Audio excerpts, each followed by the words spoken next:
Guys, we are going to, as a family, watch some Dave Rubin together. It's time for high-level ideas. It's time to figure out what Toucan Sam has to do with politics. Apparently, Fruit Loops are on the table, and not the table as a cereal, but like on the table for discussion. Let's find out what we have in store today. Twitter account. There's something actually much more nefarious happening directly to your kids, and they're constantly going after the children. So this is wild. This is from the Libs of Tik Tok Twitter account. Oh my God, of course it's from the Libs of Tik Tok Twitter account. It's always going to be from the Libs of Tik Tok Twitter account. I need to actually just start siphoning my content from Chuds of TikTok. Instead of actually, like, taking time to go around and look for the stuff I'm going to talk about, I'm just going to start siphoning content from Chuds of TikTok. I'm gonna be as high level as Dave Rubin. He makes a lot of money doing his grift. I should be able to make an equal amount of money doing the same thing, right? That should work out. That should work out. Let's go ahead and read what we've got here. So it says here that Fruit Loops promotes free access to a digital library on their cereal boxes for kids.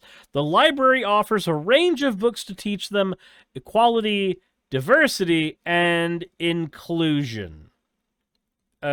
Okay. That you would find that on any library, right? Like, any library worth their salt would have a lot of books, and when you have a lot of books, some of those books are going to talk about those topics, right? Like, that's just kind of what you expect to happen, right? Am I imagining things? Please tell me I'm missing something about Dave Rubin that I've not considered here. Libs of TikTok, she gets in a lot of trouble with all the evil people. Fruit Loops promotes free access to a digital library on their cereal boxes for kids. The library offers a range of books to teach kids themes of equity, diversity, and inclusion. Kellogg's... Yeah, what's wrong about that? Dave Rubin, you are a gay man. You are for inclusion. Particularly including your husband in your butthole. Like, you are the type of person who should be okay with inclusion happening. Unfortunately, Dave Rubin is the token gay that the conservatives get to use as they're like, look, we have the gays on our side, points to Dave Rubin. We have the transes on our side too, points to Blair White. Everyone get ready, the mental pain is coming. Yeah, it is. Kellogg's wants to indoctrinate your children with a breakfast cereal, apparently, because it let them read. Wants to indoctrinate your children with breakfast cereal. Stop giving them your money. Instead, shop at official Public Square, where you can find millions of products from companies that you can be sure to share your values. Check. Okay, so it's bad when Kellogg's does it. It's bad when Kellogg's goes, here's a bunch of books that might contain topics about diversity and inclusion, but it's okay when you do the exact same thing, but it's conservative values. Always. Aided Furball, thank you for subscribing. I appreciate it. Thank you for paying money so that I may be subject to pain and subject you all to pain as well. So this guy and that bearded guy are same brain cells. Yep. That is a plug, though. That is a plug. You know what that means, right? DDLG Playground. If you are a person who needs to plug yourself, like Dave Rubin plugged himself, go to DDLG Playground, go get something nice. Go plug yourself. Use coupon code Suris. If you use it, I guarantee you'll get a bunch of money off of your purchase. Because, you know, if you're going to fuck yourself, you might as well do it at cost, right? Check them out here, blah, blah, blah. But look at these images on the Fruit Loops box. You can see their digital library, and what's going on in their digital library? It's a free online library of equity, diversity, and inclusion, family-centric content, including books, podcasts, and more, created in partnership, blah, blah, blah. All of this, it is, first off, if you are giving, I have 2 young children, like, they have had basically no sugar. They're eating organic, they're eating real foods. These kids are huge, great, happy, and healthy, and I will never, the idea of giving them just a bowl of pure sugar, you're just giving them a bowl of sugar and die when you put Fruit Loops, and I get it, I love. Yeah, you're not wrong about that. But none of that has to do with the diversity and inclusion shit. None of that has to do with any of that. You're literally just freaking the hell out about an online library, which may contain some books that you don't want your children to read, I guess, probably. And then while you're freaking out about that library, you're like, oh, but here, I'm gonna grandstand about the evils of the sugar industry. Now, granted, the sugar industry is evil. They are literally trying to get your kids hooked on everything. I can at the very least agree with that. But at the same time, this probably isn't the time to grandstand about it. Fruit Loops when I was a kid, right? But like there's a better way to parent. But they are trying to hack their brains in two ways. They want to hack their brains, get them hopped up on sugar, nothing nutrition in the first place. And then, oh, you're all hopped up on sugar? Now go to our website where you can learn that you're racist. And then you got this little 5-year-old who's hopped up on sugar going, Mommy, I'm racist. Do you think that's really what's happening? Do you think there's actually a kid who reads one of these books and goes, Mommy, I'm a monster? Did you know that I personally, back at the 150 years ago, raped the Indians? Mommy, I'm a terrible person. I don't think that actually happens. I don't think kids actually read books like that and they go, I'm bad. I don't think that happens. Not really. If that actually happens, if that's actually happened to you, please let me know. Please let me know if that actually happened to you as a kid. If you read something and then came out of it going, I'm the baddie. I can't fathom a kid actually doing that. Oh, but don't worry. We have more Dave Rubin. There's not just one episode. This is a twofer. We have Dave Rubin talking about Kevin Hart. I'm not into politics at all, but Biden goes, I got something important I want to say, and the whole world needs to hear it. Now I want to show you a video of comedian Kevin Hart. He was on a podcast a couple of days ago, and he too has had it with Joe Biden. And I would remind you before we play it, we showed you a clip last week of The Rock on Joe Rogan's show saying that he's over Joe Biden, as is everybody else. So Can you imagine? This is literally them just going, look at these famous black people. Look at them. They're the blacks and they don't like the Democrats. Gosh and golly gee, look at them. They're black. That's what Dave Rubin's doing. I 100% believe that it is impossible to come to the conclusion that he's doing this for any other reason than that these are prolific black people. something is happening here. Kevin Hart. I was watching Biden, and there's a clip of Biden, what Biden says, and this is, I probably watched this clip. I'm not into politics at all, but Biden goes, I got something important I want to say, and the whole world needs to hear it. I need everybody to listen right now. And he takes a beat. He goes, forget it. President of the United States. So people are realizing it, right? For years, literally before Joe Biden was president, and I'm not the only one, was talking about there's something cognitively not right with this guy. We all know it, the wandering, the confusion, the starting of sentences that either don't end where they're supposed to go or just meander off completely like him. So this is just Biden gaff, right? This is Biden gaffes. And let's be honest, he does do this 100%. I think one of my favorite instances of this happening was Biden going, America can be summed up in one word. Right? But here's the thing. Biden's old as shit. Right? Biden's old as fuck. If there was not something, just even a little tick of something cognitively wrong with him, I would be surprised. Most of this can get chalked up to a speech impediment that he's had for years. The rest of it can be chalked up to his age. Now, here's the thing about that. Very, very important thing to note in regards to that.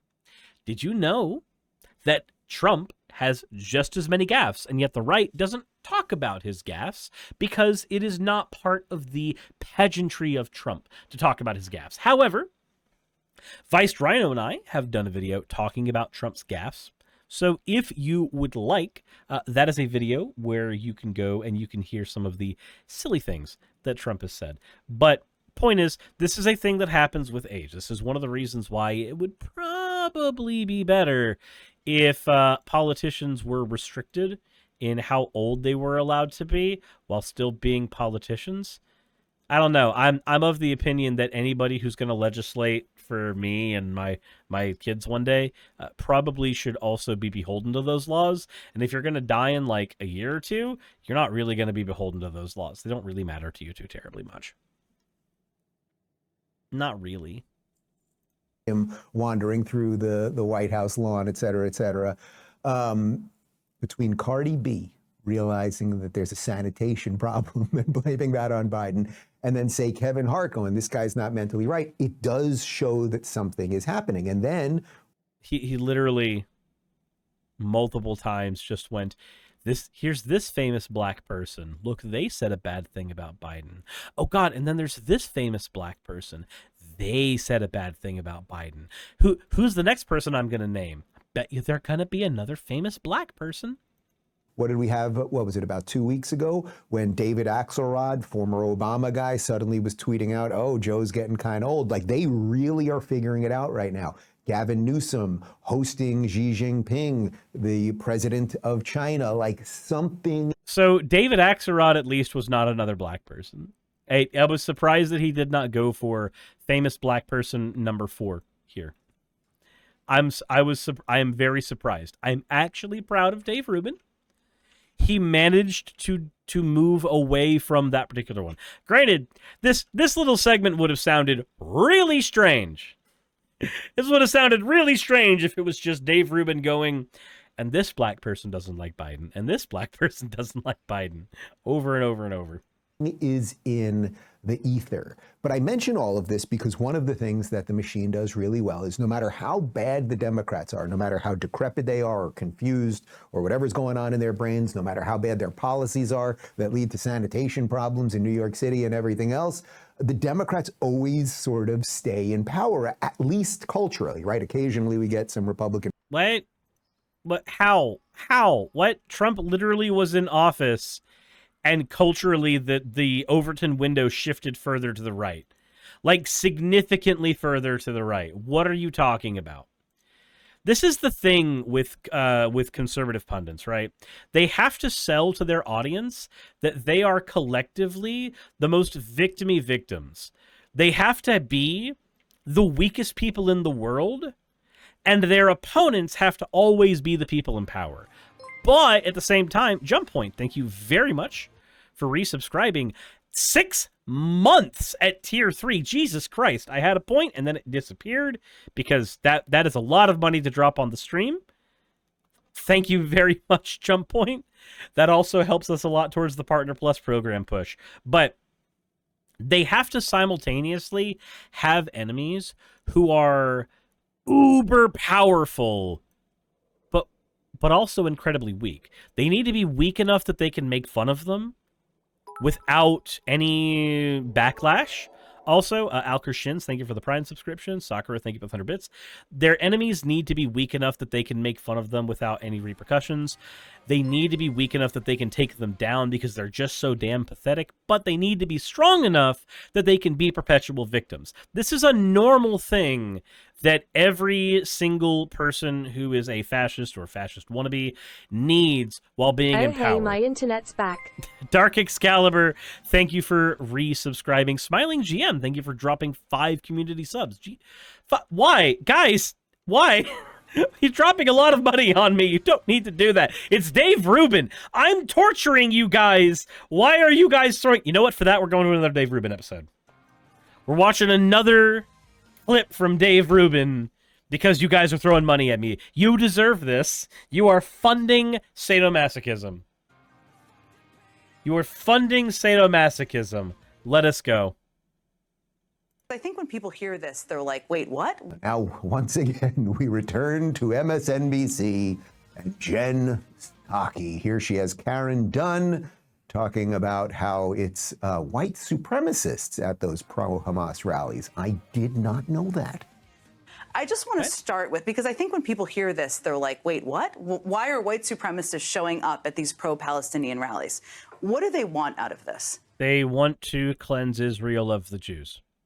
That's why that happens. Like, you have white supremacists who are in favor of Israel because they like the idea of an ethno-state, and then you have white supremacists who are against Israel because they want the Jews wiped off the face of the earth. You have them on both ends of that. I have zero confusion here. Jesus Christ. Smiling GM, thank you for redeeming your points for... You fucking degen. Well, overall, Jen, and thanks for having me, what they want is they want an all-white ethno-state in North America. And as crazy as that sounds, that's actually an articulated goal of the neo-Nazi and white supremacist movement in the U.S. And one of the things that helps them rally the troops is anti-Semitism. So now in the U.S., we're experiencing a massive uptick in anti-Semitism. Incidents are up something like 388%. And the white supremacists, neo-Nazi groups see an opportunity to advance some of the same themes, some of the same anti-Semitic tropes that they've been plugging away at for years. I don't know what she's talking about. I mean, I understand that she's making up a story that there are white supremacists at the pro-Hamas rallies, but we've looked at a lot of the videos. We couldn't find any neo-Nazis there. Well, how would you know that they are neo-Nazis? How would you figure that out, Dave Rubin? Just looking at the rally... Can you tell just glancing at people the entire spectrum of their political beliefs? Can you do that? You got to remember, there are people who are not just pro-Palestine, but pro-Hamas, because they agree with Hamas's goals, not goals of Palestine or Palestinians on the whole, but the goals of an organization that at one point had wiping out all of the Jews in Israel as one of their stated goals, right? How would you be able to tell, Dave? Did you personally go to those rallies and check the identification cards of everybody there, like every neo-Nazi is a card-carrying member of the Goose Step organization? Like, eh. Also, yeah, there's the fact that geopolitics are messy. American politics are confusing enough. They are difficult and dense enough. But then when you're talking about global geopolitics, now you've got people who will bounce on any side of an issue because they can't figure out where they should be on an issue because the information is not easily accessible. Or rather, it's all there, but it's being filtered through 1,000 propaganda machines. Like, think about the war between the IDF and Hamas right now. Think about that war. Like, yes, Jewish civilians and Palestinian civilians are caught in the middle of this, 110%, and that is a bad thing. But think about all the information that you have consumed on this. Has anybody who's given information on this conflict been unbiased? Have you been able to tell if any news source that's been documenting this has done so without any actual hint of bias in what they've done? Or is everything you're listening to on the news colored by right or left-wing bias? The thing is, you damn near cannot actually find centrism anywhere, especially not in punditry. There's always going to be a side there. There's always going to be a spin there of one variety or another. Now, when you watch my channel, you know that the spin is mostly going to be leftist because I am a leftist, and it is impossible for me to take a needle and extract all of my bias out of any conversation that I'm having. It's going to be colored by my political leanings. And there is no real way around that. Not really. I could try to operate like I'm a robot, but again, that's not going to get us anywhere. It's better to just accept that there's going to be bias there, and I can work my best to not be as biased in reporting, but it's still going to be there. It's just a thing that's going to be there because a human being is covering this shit, right? Soccer says, I have far less sympathy for Israeli civilians than for Palestinian civilians because Israel's an apartheid state along religious lines. On top of it, dying a slow genocide to Palestinians. No. I cannot do that. I have full sympathy for civilians on both sides. I'm sorry. Just as I would have sympathy if American civilians were getting hit by something because they are civilians that live here. My government does not always represent me or my views, and even the most virulent of bigot is still colored by the environment that they have grown up in. There are just as many Israeli civilians who are colored by the propaganda of their state as there are Palestinians who are colored by the experiences with the IDF.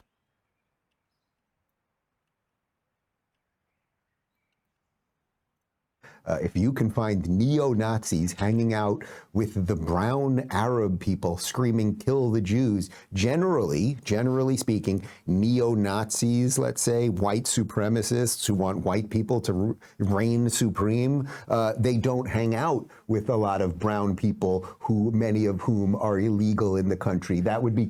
Wait, many of whom are illegal in the country? What? Of course, we have to slip in that the brown people are illegal. We just have to slip that part in there. Actually, you can find plenty of white supremacists who will hang out with people of varying races because they will tend to go and tokenize them and go, well, this is one of the good ones. This one is a nice little quisling. He's one of the good ones. You're going to find a lot of that. Also, a lot of people who are white supremacists will end up working with people like that because they, for instance, if you look at black nationalists in America, right, and white nationalists in America, they have similar goals. If they both get their goals met, they are both happy. They both want a state separate from the other. And oftentimes, they think it should be in America or that America should be divided along some arbitrary line that will allow them to, have their slice of the pie away from the race that they think is worse than theirs. It is super easy to find that shit. In fact, actually, I remember a long time ago, the Non Sequitur show, back when that was a thing. Whatever exists there right now is not it. But I remember them getting flack for having a white nationalist and a black nationalist in a debate with one another, and then, oopsie doopsie, oh weird, instead of fighting, they just started agreeing on everything. Because of course they did. That's just... I'm just going to get turtle meat real quick. That is just the thing that happens when you get people who, they don't necessarily want the annihilation of each other. They just want to live in a state that is, separate from the other. They're going to end up finding that agreement along those lines. And we've seen it. Again, old episode of the Non Sequitur show. It is a strange fucking anomaly. But it is still shit that happens. Considered, and that, I was doing the math earlier. It's a little confusing. So there's literally no evidence of that, but you can see exactly what they want the brainwashed, non-playable characters who watch MSNBC to think. Oh my God, he talks about brainwashed people watching MSNBC, and yet here's his show. So let's see here. Neo-Nazis are, let's just pull up the article here real quick. And see, we're just going to go ahead and move away from Dave Rubin because, of course, we are just going to go. Goodbye, Dave. We're going to look at here quick. I know it's Vice News. They are decently biased, but let's see here. Neo-Nazis and the far right are trying to hijack pro-Palestinian protests. Interesting. Around 40 people affiliated with the National Justice Party, a white nationalist and anti-Semitic group, gathered in front of the White House to protest Israel last weekend. Oh, that's how they figured it out. That's how they knew. They literally had people who were card-carrying members of a neo-Nazi organization, and that's how they figured that out. Wow, I was joking about that, Dave, but turns out that's exactly what fucking happened. How weird. How strange.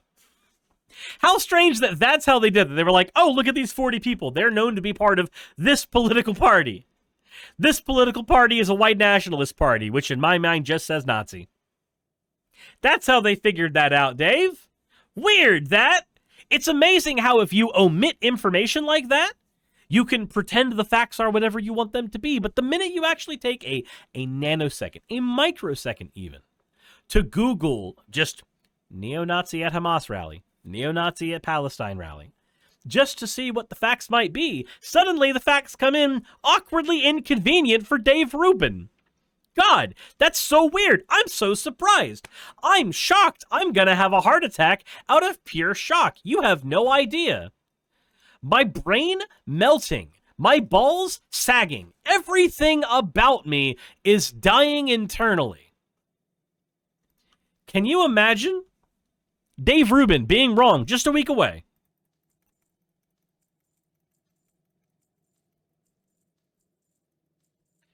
Said it's almost like Dave is paid to ignore those facts. He is. So Dave Rubin gets paid to convince an audience that the right-wing version of politics is the color everybody should be. That's what he gets paid to do. He can claim that he gets paid to give an objective look on journalism. That's not what he gets paid to do, right? He's not an independent journalist. He is working for an organization. And you can bet your sweet ass that the minute he starts operating against that organization, then his funding will get cut, and he doesn't want that. Or at the very least, he would start getting humiliated online by the people in charge of his paychecks. If you want evidence of this, please go look at the feud happening between Ben Shapiro and Candace Owens right now. But anyway, I've subjected you all to enough Dave Rubin, I think. I've subjected you all to enough of that, whatever that is. If you want me to cover more Dave Rubin, if you want to have more fun laughing at, that, let me know in the comment section below. Hit the like button if you haven't already, subscribe if you haven't already, and as always, everybody, insert end video tagline here. Hey, you made it to the end of the video. That is unfortunate for you. That means you suffered psychic damage. Here, let's see if we can help you recover from the psychic damage with some fan art. This one is from Sky Lily, another work doodle. I'm still feeling early Halloween vibes, so I tried to do a Tim Burton style Suris. Not sure how I feel about the tail slime, but I love the rest, and I'm really happy with how the face turned out. Very Coraline looking, not gonna lie. The next one we have here is from Cricket, Suris as an orc. I like this one. I like it too. The last one we have here is from Aaron Premet. Behold, Stuffy Doll Suris. I love it. Also, I like that it's Sonic, a Vaporeon, Blizzy, and Vice Rhino, who are all stuck in my various orifices. As always, everybody, thank you all for your fan art submissions. If you want your fan art to be shown in a future video, the best way to do so is to drop it in the fan art section of the Discord. With that all said, thank you very much, and I hope you all will stay for the credits. Hey, I just quickly want to give a thank you to all of my wonderful patrons who keep this show running. YouTube and Twitch are a pretty bumpy ride at the best of times, and the stability a Patreon provides me is worth more than I can say here. I'd also like to thank each and every one of my $20 and up patrons here, and they would be Britzkrieg, Cameron, Dren, Jemshin, Smiling DM, Poundini, Mabbity Babbity, Naomi, Isaac, Agamotto, Jordan, Ravi, Giuni, Kiratorian, Prisma, all of you. I'm not saying that part. And Starlight. And finally, thank you to everyone else that helps keep this channel alive. While you're here, why not check out another video? And thank you for watching.